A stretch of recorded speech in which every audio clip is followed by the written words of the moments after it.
हाय दोस्तों, कैसे हैं आप। आशा करता हूं कि आप सकुशल होंगे। आज हम एक नई सीरीज़ चालू कर रहे हैं जिसमें हम अपने भीतर के विज्ञान को समझने का प्रयास करेंगे कि ये बना कैसे है और कितने कॉम्बिनेशन है इसके। तो हमारा जो होल बॉडी है इसके 3 कॉम्बिनेशन हैं, मूल रूप से इसके 3 कॉम्बिनेशन हैं, जिसमें पहला है आपका शरीर। शरीर आपका एक पहला कॉम्बिनेशन है। सेकंड है आपका मन और तीसरा है आपकी आत्मा। तो ये 3 कॉम्बिनेशन से हमारा जो होल बॉडी है ये बनी हुई है और इन तीनों के अपने अलग अलग रोल हैं। तो इनमें से आज हम मन के ऊपर बात करेंगे। तो मन की हमारे 3 परतें होती है।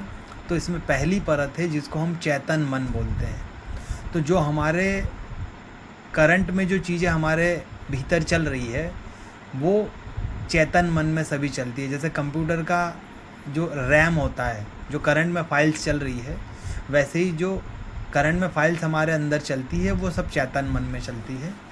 फिर उसके बाद दूसरी परत होती है जिसको हम अवचेतन मन बोलते हैं। और अवचेतन के अंदर रहता है जो हमारे अंदर तो है लेकिन वर्तमान में हमें याद नहीं आ रहा। कई बार हमारे साथ होता है कि जैसे किसी चीज़ को हम याद करने की कोशिश कर रहे हैं लेकिन हमें याद नहीं आ रहा है, लेकिन जैसे हमारा मन शांत होता है, हम रिलैक्स होते हैं, तो वो तुरंत याद आ जाता है। तो याद कैसे आया? वो था हमारे ही भीतर लेकिन वो अवचेतन में था, तो उस समय हमारी वहाँ तक पहुँच नहीं हो पा रही थी। तो जैसे हमारा मन थोड़ा रिलैक्स हुआ तो तुरंत आपको याद हो जाती है। इसीलिए हम जो मेडिटेशन है या ध्यान है उसका अभ्यास करने का बोलते हैं, क्योंकि हमारे अंदर जो तनाव होता है उसका सबसे बड़ा कारण होता है मन। क्योंकि मन के अंदर हमारे बहुत सारी चीज़ें चलती रहती है।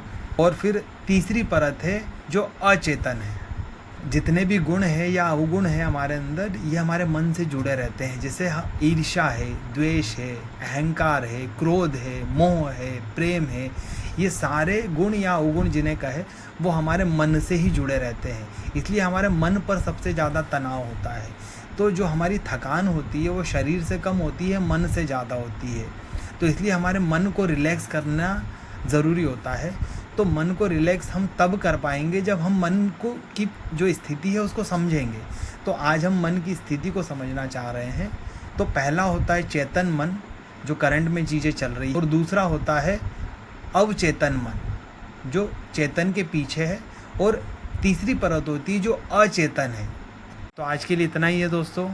इसकी आगे की परतों को और अगले एपिसोड्स में अच्छे से जानेंगे।